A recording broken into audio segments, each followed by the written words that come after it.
Assalamualaikum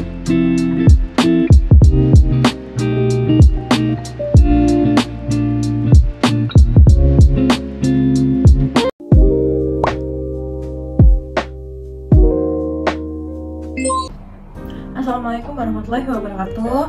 Hai semua, welcome back to my channel. Perkenalkan lagi, nama saya Najenda Jempalpi dengan NIM 12300023028. Oke guys, jadi di video kali ini saya akan membuat penjelasan kepada kalian tentang tugas saya, yaitu praktikum ke-5. Masih sama dengan materi yang di video kemarin, beberapa hari lalu ini, yaitu biolistrik, tetapi ini tentang biolistrik sel saraf dan jantung. Baik, yang pertama saya akan menjelaskan morfologi saraf beserta gambarnya. Nanti saya akan beri gambar keterangan dari morfologi saraf ini. Penjelasannya yaitu morfologi saraf ini mengacu pada struktur dan bentuk fisik dari sistem saraf ini. Mencakup berbagai elemen seperti neuron, akson, dendrit, dan sel glia. Neuron adalah sel saraf yang bertanggung jawab untuk mengirimkan sinyal listrik. Sedangkan akson adalah serat yang membawa sinyal dari neuron ke sel lain. Sedangkan dendrit adalah serabut pendek yang menerima sinyal dari neuron lainnya. Sel glia juga adalah sel pendukung yang membantu menjaga kesehatan dan fungsi neuron. Morfologi saraf sangat penting karena mempengaruhi cara saraf berfungsi dan bagaimana informasi diproses dalam sistem saraf ini. Lalu yang kedua, saya akan menjelaskan kepada kalian yaitu mekanisme depolarisasi, repolarisasi, potensial aksi, dan perambatan potensial aksi. Yang pertama yaitu ada depolarisasi. Depolarisasi ini adalah proses di mana membran sel saraf menjadi lebih positif dari biasanya, yang memicu potensial aksi. Ini terjadi ketika stimulus mencapai ambang tertentu, yang menyebabkan saluran ion tertentu di membran sel saraf itu terbuka, memungkinkan ion positif masuk ke dalam sel. Lalu yang kedua ada repolarisasi. Repolarisasi ini adalah proses kembali membran sel saraf ke potensial membran negatif setelah potensial aksi terjadi. Ini terjadi ketika saluran ion tertutup kembali dan pompa ion membran sel saraf memompa ion keluar dari sel untuk mengembalikan polarisasi normal. Lalu yang ketiga ada potensial aksi. Potensial aksi ini adalah perubahan cepat dalam potensial membran yang terjadi selama depolarisasi dan repolarisasi. Ini adalah cara sel saraf mengirimkan sinyal listrik dari satu titik ke titik lain dalam sistem saraf. Lalu yang terakhir ada penambahan potensial aksi. Penambahan potensial aksi ini terjadi ketika stimulus yang lebih kuat atau lebih sering diterapkan ke sel saraf, yang dapat menghasilkan potensial aksi yang lebih sering atau lebih kuat, meningkatkan frekuensi atau amplitudus sinyal yang dikirimkan oleh sel saraf tersebut. Lalu yang ketiga ada mekanisme sinyal listrik dari otot. Mekanisme sinyal listrik dari otot melibatkan serangkaian peristiwa kompleks yang terjadi di dalam sel-sel otot. Berikut adalah langkah-langkah umumnya. Langkah-langkah umumnya yang pertama yaitu pengiriman sinyal saraf. Ketika saraf motorik menyampaikan sinyal dari sistem saraf pusat ke otot, neurotransmitter asetilkolin dilepaskan di sinapsis neuromuskuler. Lalu yang kedua ada depolarisasi membran. Asetilkolin mengikat reseptor di membran otot, memicu depolarisasi dan menghasilkan potensial aksi di membran otot. Lalu yang ketiga ada perambatan potensial aksi. Potensial aksi merambat melalui sel-sel otot melalui serangkaian perubahan dalam konsentrasi ion-ion di dalam sel. Lalu yang keempat ada pelepasan kalsium. Potensial aksi menghasilkan pelepasan kalsium dari retikulum retikulum sarkoplasma di dalam sel otot. Lalu yang kelima ada kontraksi otot. Kalsium yang dilepaskan mengikat dengan troponin, menyebabkan perubahan konfirmasi pada protein kontraktil seperti aktin dan miosin. Ini memungkinkan miosin untuk berkaitan dengan aktin dan menyebabkan kontraksi otot. Lalu yang keenam ada relaksasi otot. Setelah stimulasi berhenti, kalsium diambil kembali ke dalam retikulum sarkoplasma. Ini memungkinkan protein kontraktil untuk berpisah, menghentikan kontraksi, dan otot kembali ke keadaan awalnya. Lalu yang terakhir, proses ini berulang terus-menerus selama otot menerima sinyal dari saraf motoriknya, memungkinkan gerakan otot yang terkoordinasi dan kontrol yang tepat atas tubuh. Baik, yang keempat, saya akan menjelaskan kepada kalian tentang mekanisme sinyal listrik dari jantung. Mekanisme sinyal listrik dari jantung melibatkan serangkaian peristiwa yang mengatur detak jantung. Dan berikut ini adalah langkah-langkahnya. Yang pertama ada pacemaker jantung, yaitu sinyal listrik dimulai di nodus sinoatrial atau SA yang berfungsi sebagai pacemaker alami jantung. SA node menghasilkan potensial aksi secara spontan. Lalu yang kedua ada penyebaran sinyal. Potensial aksi kemudian menyebar ke atrium melalui serabut konduksi khusus, mengakibatkan kontraksi atrium. Lalu yang ketiga ada nodus atrioventrikuler atau AV. Potensial aksi mencapai nodus AV yang berfungsi sebagai penghalang penundaan alami, dan ini memberi waktu bagi atrium untuk mengisi ventrikel sebelum kontraksi ventrikel dimulai. Lalu yang keempat ada penyebaran ke ventrikel. Setelah penundaan pendek di nodus AV, potensial aksi menyebar ke bundel His dan kemudian ke serat Purkinje di ventrikel. Ini memicu kontraksi serentak dari kedua ventrikel. Lalu yang kelima ada kontraksi ventrikel. Kontraksi ventrikel ini menghasilkan tekanan yang mendorong darah ke aorta dan arteri pulmonalis, memulai siklus pengisian dan pengosongan jantung. Dan yang terakhir ada repolarisasi. Setelah kontraksi, sel-sel jantung melepaskan kalium dan melakukan repolarisasi untuk mempersiapkan diri untuk siklus berikutnya. Lalu yang kelima, saya akan menjelaskan kepada kalian tentang faktor-faktor yang mempengaruhi laju kelistrikan saraf.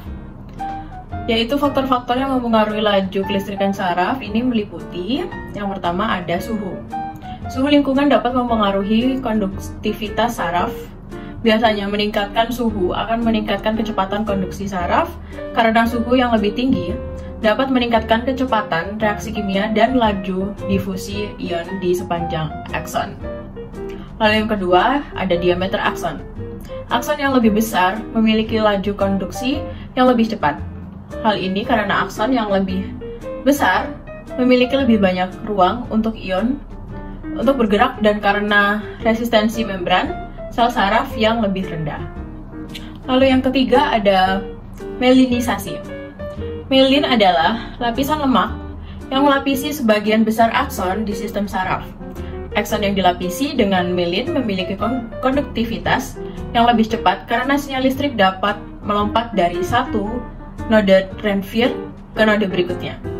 Dalam apa yang disebut konduksi melompat atau saltatory conduction, ini menghemat waktu dan energi karena potensial aksi tidak perlu dihasilkan di setiap titik di sepanjang akson.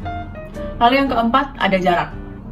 Semakin panjang jarak yang harus ditempuh oleh potensial aksi, semakin lama waktu yang diperlukan untuk sinyal tersebut mencapai tujuannya. Meskipun demikian, laju konduksi ke saraf umumnya masih sangat cepat, terutama dalam saraf yang dilapisi dengan mielin. Yang kelima ada konsentrasi ion. Konsentrasi ion ini di dalam dan di luar sel saraf juga dapat mempengaruhi laju konduksi saraf. Perubahan dalam konsentrasi ion dapat mempengaruhi potensial membran dan akibatnya kecepatan propagasi potensial aksi. Selanjutnya saya akan menjelaskan kepada kalian di materi kedua saya, yaitu lengkung refleks saraf. Yang pertama ada skema tentang mekanisme penghantaran impuls pada lengkung refleks saraf. Berikut adalah skema yang menjelaskan mekanisme pengiriman impuls pada lingkungan refleks saraf. Yaitu yang pertama ada stimulus. Stimulus dari lingkungan seperti sentuhan panas diterima oleh reseptor sensorik di kulit. Lalu yang kedua ada transduksi. Reseptor sensorik mengubah stimulus menjadi sinyal listrik, memicu potensial aksi di serabut saraf sensorik.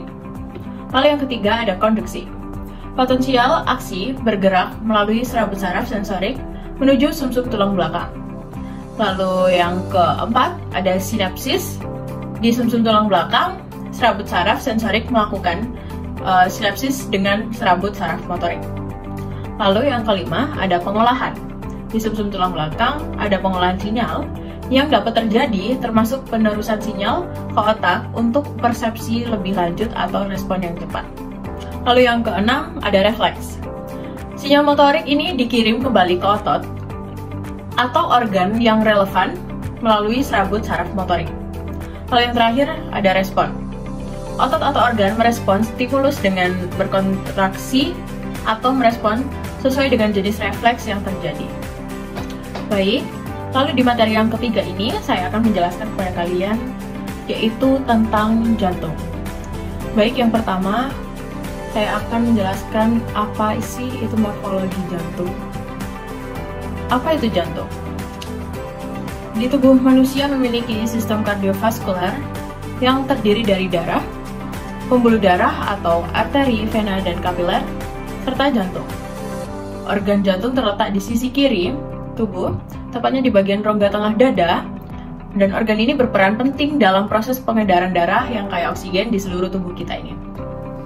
Jantung memiliki 4 ruang utama yang masing-masing tersusun dari otot-otot yang memiliki ketebalan berbeda-beda serta sistem konduksi jantung yang mengirimkan impuls atau sinyal listrik.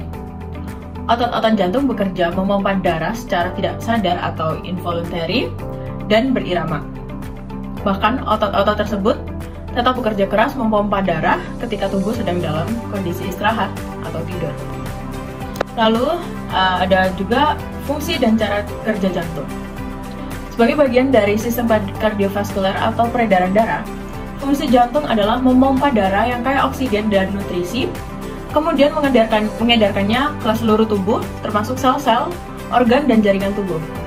Namun tak hanya itu, jantung juga berfungsi memompa darah atau memompa produk hasil metabolisme tubuh atau limbah dan karbon dioksida ke paru-paru untuk melakukan pertukaran dengan oksigen. Dalam menjalankan tugasnya, jantung melibatkan 4 ruang utama di dalam mekanisme kerjanya. Keempat ruang tersebut adalah atrium kanan atau serambi kanan dan atrium kiri atau serambi kiri.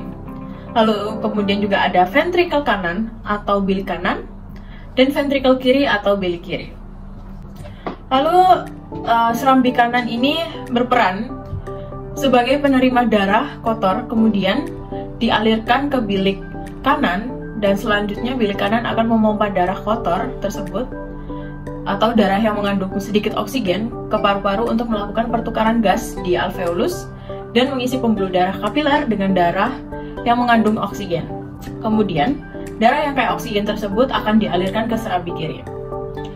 Setelah melewati serambi kiri, darah akan menuju bilik kiri jantung untuk diedarkan ke seluruh tubuh melalui pembuluh darah aorta atau pembuluh darah besar arteri, dan itulah urutan cara kerja sistem peredaran darah manusia yang berulang setiap harinya. Fungsi ini yang membuat jantung menjadi organ vital dalam tubuh. Baik, dan yang kedua saya akan menjelaskan tentang konduksi jantung. Konduksi jantung ini adalah proses listrik yang mengatur detak jantung, dan proses ini dimulai dari nodus sinoatrial atau SA di atrium kanan yang menghasilkan impuls listrik dan membuat jantung berkontraksi. Impuls tersebut kemudian menyebar ke atrium ke kiri dan kanan. Itu menyebabkan kedua atrium berkontraksi bersamaan. Selanjutnya, impuls listrik mencapai nodus atrioventrikuler atau AV di antara atrium dan ventricle. Nodus AV mengalami sedikit penundaan, memungkinkan ventricle mengisi dengan darah sebelum kontraksi. Setelah itu, impuls berlanjut ke bundle His dan serabut Purkinje, menyebabkan ventricle berkontraksi dan memompa darah ke paru-paru dan tubuh. Proses konduksi ini memastikan detak jantung yang terkoordinasi, yang diperlukan untuk pemompaan darah yang efisien dan kesehatan jantung secara keseluruhan. Lalu materi terakhir, saya akan menjelaskan kepada kalian apa saja perbedaan otot jantung, otot polos, dan otot lurik. Berikut ini adalah perbedaan utama antara otot jantung, otot polos, dan otot lurik. Yang pertama ada otot jantung. Otot jantung ini terdapat di dinding jantung dan merupakan tipe otot yang spesifik untuk jantung. Dia bersifat involunter atau tidak disengaja dan secara otomatis berkontraksi tanpa kesadaran kita. Dan dia berperan dalam memompa darah ke seluruh tubuh serta mengandung struktur khusus yang disebut striasi yang memungkinkan kontraksi yang terkoordinasi. Hal yang kedua yaitu otot polos. Otot polos ini ditemukan di dinding pembuluh darah, saluran pencernaan, kandung kemih, dan organ dalam lainnya. Dan otot polos ini merupakan tipe otot yang tidak disengaja atau involunter dan berkontraksi secara lambat dan bertahap. Dan dia tidak memiliki striasi sehingga tampak halus di bawah mikroskop. Dan juga berperan dalam pengaturan aliran darah, pencernaan, dan fungsi organ lainnya. Lalu yang terakhir ada otot lurik. Otot lurik ini ditemukan di otot rangka yang melekat pada tulang. Dan dia ini merupakan tipe otot yang disengaja atau volunteer, yang berarti kita dapat mengendalikan gerakan otot ini secara sadar. Dan otot lurik ini memiliki striasi yang jelas di bawah mikroskop. Otot lurik juga berperan dalam gerakan tubuh seperti berjalan, berlari, dan mengangkat benda. Baik semuanya, itu saja yang bisa saya jelaskan kepada kalian tentang materi pada tugas praktikum 5 saya kali ini. Semoga itu semua bisa kalian mengerti dan bisa kalian pahami untuk pembelajaran kalian nanti. Mohon maaf jika ada salah kata, kurang lebihnya mohon dimaafkan. Terima kasih. Wassalamualaikum warahmatullahi wabarakatuh. Sampai jumpa di video selanjutnya.